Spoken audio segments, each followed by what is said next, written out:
तो दोस्तों, अगर आपने अब तक चैनल को सब्सक्राइब नहीं किया है तो उसको सब्सक्राइब करें और बेल आइकन दबाना मत भूलिए ताकि आपको फ्यूचर नोटिफिकेशन मिलते रहें। हेलो दोस्तों, वेलकम टू साइंस डेली। और जैसा कि आपको पता है, आईसीएसई बोर्ड ने 2021 के लिए सिलेबस चेंज कर दिया है। तो उसका फर्स्ट चैप्टर हम स्टार्ट कर रहे हैं केमिस्ट्री का, that is periodic table, periodic properties and the variations. Means periodic table क्या है और क्लासिफिकेशन क्या है, उसकी प्रॉपर्टीज़ क्या है और उन प्रॉपर्टीज़ में वेरिएशंस क्या क्या हैं। तो देखिए, सबसे पहले अर्लियर अटेम्प्ट्स हुए कि एलिमेंट्स को क्लासिफाई किया जाए। जैसे डोबर्नियर ने, साइंटिस्ट, इन्होंने एक एफर्ट किया और ट्राइड्स में बांटा, जो आप पढ़ चुके हैं पहले ही, कि 3 एलिमेंट्स का एक ग्रुप बनाया और ये बताया कि जो मिडल एलिमेंट है उसका जो एटॉमिक मास है वो क्या होगा, 2 जो बच गए उनके अर्थमेटिक मीन के बराबर आएगा। फिर न्यूलैंड, जो एक म्यूज़िक लवर थे, इन्होंने ये बताया कि एवरी 8th एलिमेंट की जो प्रॉपर्टीज़ हैं वो क्या होती हैं, सिमिलर होती हैं। फिर मेंडलीव, जिनको फादर ऑफ पीरियोडिक टेबल कहा जाता है, उन्होंने उस समय पर 63 एलिमेंट्स नोन थे, उन्होंने अपनी एक टेबल बनाई और एक लॉ दिया, मेंडलीव पीरियोडिक लॉ, जिसके अनुसार क्या था कि the properties of elements are periodic function of their atomic masses। तो इन्होंने बताया एटॉमिक मास के अनुसार प्रॉपर्टीज होती हैं। इसके बाद मॉडर्न पीरियोडिक टेबल आई, जिनमें साइंटिस्ट थे हेनरी मोजले। इन्होंने बताया कि एटॉमिक मास के अनुसार नहीं है, the properties of elements are periodic function of their atomic numbers. और इसके बाद नील बोहर हुए, जिन्होंने फिर इसमें सुधार किया। तो अपने सामने एक periodic table I, modern periodic table, जिसको आजकल हम पढ़ते हैं और उसकी प्रॉपर्टीज़ के बारे में ही हमने बात करनी है यहाँ पर।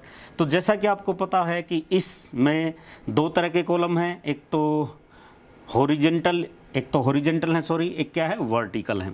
तो जो वर्टिकल कॉलम है उनको क्या बोलते हैं, पहले ही पढ़ चुके होंगे आप जरूर 9th में ही, ग्रुप्स बोलते हैं जो वर्टिकल कॉलम है उनको।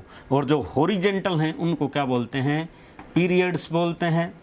तो अब जो मॉडर्न पीरियोडिक टेबल है जो हम पढ़ते हैं, उसमें अपने पास 7 तो पीरियड्स हैं और 18 क्या हैं, ग्रुप्स हैं।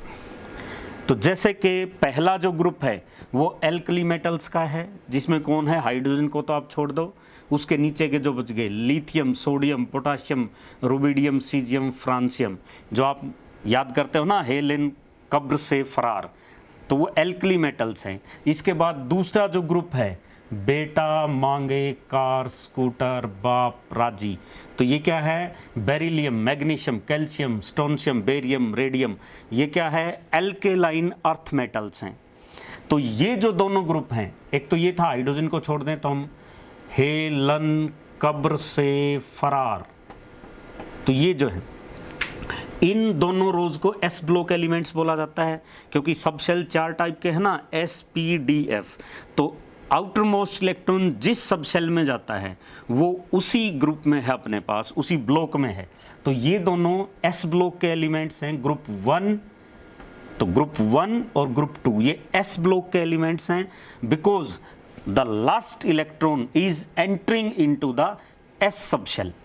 तो ये एल्केलाइन, ये ग्रुप 2 क्या है, एल्केलाइन अर्थ मेटल, और ग्रुप 1 क्या है, अल्कली मेटल्स। इसके बाद आप ग्रुप नंबर 13 पर अगर चले जाओ, ग्रुप 13 से लेकर 18 तक, इनमें जो आखिरी इलेक्ट्रॉन है वो पी सब शेल में जाता है। तो ये कैसे हैं, they R P block elements. अब एस ब्लॉक और पी ब्लॉक दोनों को मिलाकर रिप्रेजेंटेटिव या नॉर्मल एलिमेंट्स भी बोलते हैं। तो ये जो 13 से 18 तक हैं, तो 18th कौन है, अपने नोबल गैसेज हैं, जो helium, neon, argon, krypton, xenon. 17th कौन सा है, हेलोजन का ग्रुप है, जिनमें ऑक्टेट पूरा करने के लिए 1 इलेक्ट्रॉन की जरूरत है, फ्लोरीन, क्लोरीन, ब्रोमीन, आयोडीन, एस्टाटिन, वो जो ग्रुप है वो 17th है, जिनको हेलोजेंस बोलते हैं, क्योंकि हेलो मीन्स होता है सोल्ट, जेंस मीन्स प्रोड्यूसिंग, तो वो सोल्ट प्रोड्यूसिंग है, तो वो क्या है, हेलोजेंस हैं। इससे पहले फिर ऑक्सीजन का ग्रुप है, जिनको चेल्कोजेंस बोलते हैं। तो ओल्ड स्टाइल से टेपो यानी कि oxygen, sulphur, selenium, tellurium, polonium. तो ये पीरियोडिक टेबल जो है उसके बारे में मैं आपको एक आइडिया सा दे रहा हूँ कि एस ब्लॉक है, 13 से 18 तक कौन है, पी ब्लॉक है। अब जो बीच के बच गए हैं, ठीक है, वो क्या हैं, वो हैं डी ब्लॉक एलिमेंट्स, या उन डी ब्लॉक के एलिमेंट्स को हम बोलते हैं ट्रांजिशन मेटल्स। तो ये ट्रांजिशन मेटल्स हैं जो बीच में बच गए। एस ब्लॉक हैं 2, 13 से 18 तक, और ये बीच में बचे क्या, डी ब्लॉक। अब 2 लाइनें पीरियोडिक टेबल में आपने देखे होंगे, नीचे भी हैं, तो वो एफ ब्लॉक के एलिमेंट्स हैं जो हैं लेंथेनाइड्स, क्योंकि लेंथेनम स्टार्टिंग एलिमेंट है, और एक्टिनाइड्स। तो इनमें जो आखिरी इलेक्ट्रॉन है वो एफ सब शेल में जाता है, तो ये एफ ब्लॉक में है। तो ओवरऑल पीरियोडिक टेबल को हमने क्या किया, 4 ब्लॉक्स में बांटा हुआ है, S block, P block, D block, और नीचे वाली 2 लाइनें क्या हैं, एफ ब्लॉक। अब इस चैप्टर में हमें क्या करना है, कुछ पीरियोडिक प्रॉपर्टीज़ के बारे में भी पढ़ना है। जैसे सबसे पहले जो अपने को पढ़ना है वो है वैलेंसी। वैलेंसी क्या चीज़ है, कंबाइनिंग कैपेसिटी, यानी कि एलिमेंट्स कितने इलेक्ट्रॉन से रिएक्ट करेगा जाकर, वो क्या है, वैलेंसी है। कैसे पता चलेगा, आउटर मोस्ट इलेक्ट्रॉन से पता चलेगा। जिसके पास जितने आउटर मोस्ट इलेक्ट्रॉन हैं वो एटम उतने ही इलेक्ट्रॉन से रिएक्ट करने वाला है, तो उसको वैलेंसी कहेंगे। तो ये क्या होगी, पहले तो 1 to 4 इंक्रीज होती है और फिर डिक्रीज होती चली जाती है। जैसे कि अगर मैं लिथियम से स्टार्टिंग करूं, देखिए लिखना, तो लिथियम है, ठीक है, एटॉमिक नंबर कितना है इसका, 3 लिथियम का। इसके बाद क्या है, बेरिलियम, फिर क्या है, boron, carbon, nitrogen, oxygen, fluorine, इस टाइप से हैं। तो 3 ये 4 एटॉमिक नंबर है, ये 5, ये 6, ये 7, ये 8, ये 9, नियोन का कितना है, 10 है। तो यहाँ पर अगर वैलेंसी की बात करें तो पहले शेल में 2 इलेक्ट्रॉन आते हैं, दूसरे में 8 आते हैं। तो इसमें देखिए पहले शेल में 2 और ये है 1। इसमें क्या हुआ, 2 and 2, 2 and 3, 2 and 4, 2 and 5, 2 and 6, 2 and 7, 2 and 8, ऐसे किया। ये जो इलेक्ट्रॉन्स आप भरते हो इसको इलेक्ट्रॉनिक कॉन्फ़िगरेशन बोला जाता है। तो इसकी वैलेंसी है 1, यानी कि लिथियम को रिएक्ट करना पड़ेगा तो ये 1 इलेक्ट्रॉन से रिएक्ट करेगा, क्योंकि आउटरमोस्ट शेल में 1 इलेक्ट्रॉन है। बेरिलियम की वैलेंसी है 2, बोरोन की क्या है, 3, ये क्या है, 4। अब ये जो है ना 5, पहले तो इसको 5 भी बोलते थे, कोई बात नहीं है, लेकिन अब 5 इलेक्ट्रॉन लूज नहीं करेगा, ये ऑक्टेट को पूरा करने के लिए 3 इलेक्ट्रॉन कहीं बाहर से लेगा, ताकि यहाँ पर ऑक्टेट पूरा हो जाए, मतलब 8 इलेक्ट्रॉन्स पूरे हो जाएं शेल में। तो इसकी वैलेंसी हम बोलेंगे 3। इसको 8 करने के लिए 2 की ज़रूरत है तो 2, इसको 1 की ज़रूरत है तो 1, और इसकी 0 वैलेंसी है, क्योंकि आउटर मोस्ट शेल ऑक्टेट पहले ही जो नोबल गैसेज है उनका भरा हुआ है। तो ये होती है वैलेंसी। तो वैलेंसी देखिए हमने क्या देखा, जब आप ऐसे चल रहे हो तो आप पीरियड में चल रहे हो, तो पीरियड में वैलेंसी क्या हुआ, पहले 4 तक इंक्रीज करती है, फिर क्या करती है, डिक्रीज करती है। यही तो वेरिएशन है जिसको आप बोलते हो कि प्रॉपर्टीज में क्या वेरिएशन आई। और अगर आप एक ग्रुप में चलते हो तो वैलेंसी सेम रहती है। जैसे लिथियम है, इसके नीचे सोडियम, पोटाशियम, रुबिडियम। तो सोडियम है, एटॉमिक नंबर है 11 मीन्स 281, वैलेंसी क्या आई, 1। पोटाशियम है 19 मीन्स 2881, क्या वैलेंसी आई, 1। तो सब की वैलेंसी 1 है, ये ग्रुप भी 1 है। तो यहाँ से एक निचोड़ की इंपॉर्टेंट बात अब याद रख लो आप, जिसकी जो वैलेंसी है वो उसी ग्रुप में है।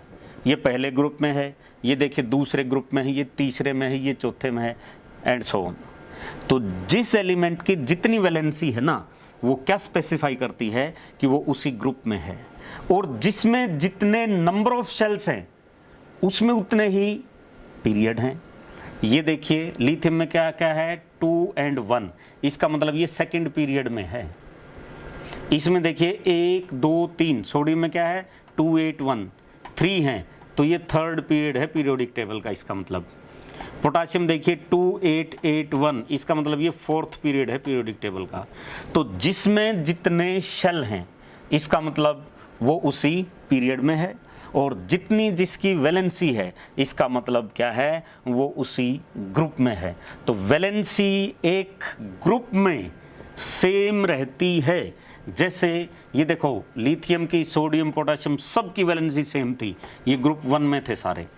तो अगर कोई आपसे पूछता है कि आप टॉप से बॉटम आएंगे किसी ग्रुप में तो वैलेंसी पर क्या इफेक्ट होगा, तो आप बताएंगे वैलेंसी रिमेन्स सेम, चेंज नहीं होती है। और ग्रुप में क्या होता है, जैसे ही आप लेफ्ट से राइट जाओगे तो पहले 4 तक वैलेंसी इंक्रीज करती है और फिर क्या करती है, डिक्रीज करती है। ये थी पहली प्रॉपर्टी, वैलेंसी कंबाइनिंग कैपेसिटी, जिसको आप बोलते थे कि क्या इफेक्ट आता है इसका जब आप ग्रुप में या पीरियड में चलते हो तब। दूसरा है अपना एटॉमिक साइज या एटॉमिक रेडियस, दूसरी प्रॉपर्टी की बात कर लेते हैं अभी। तो एटॉमिक रेडियस या एटॉमिक साइज क्या है, न्यूक्लियस से, जो न्यूक्लियस का सेंटर है किसी भी एटम का, वहां से आउटर मोस्ट इलेक्ट्रॉन तक कितना डिस्टेंस है उसको बोला जाता है उसका एटम का रेडियस या एटम का साइज। तो मेन बात यहां पर जो आपसे बार बार क्वेश्चंस पूछेंगे वो ये पूछेंगे कि एक ग्रुप के अलोंग क्या होगा एटॉमिक साइज और पीरियड के अलोंग क्या होगा।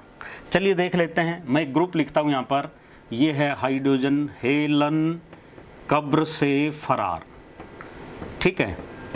तो ये एक ग्रुप लिख दिया हमने, ये ग्रुप है ग्रुप नंबर 1, ठीक है। हाइड्रोजन का एटॉमिक नंबर है 1 मीन्स 1, इसका है 3 मीन्स 2 and 1, ये क्या है 11 मीन्स 2 8 1, ये क्या है 19 2 8 8 1।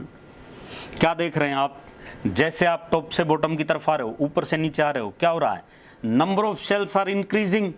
अगर नंबर ऑफ शेल्स बढ़ेंगे तो क्या होगा बताइए, उसका साइज बढ़ता जाएगा। जैसे ये न्यूक्लियस है, पहले में केवल एक शेल है, ये रहा हाइड्रोजन में, दूसरे में क्या हुए 2 शेल हो गए, तीसरे में कितने हैं 3 शेल हैं।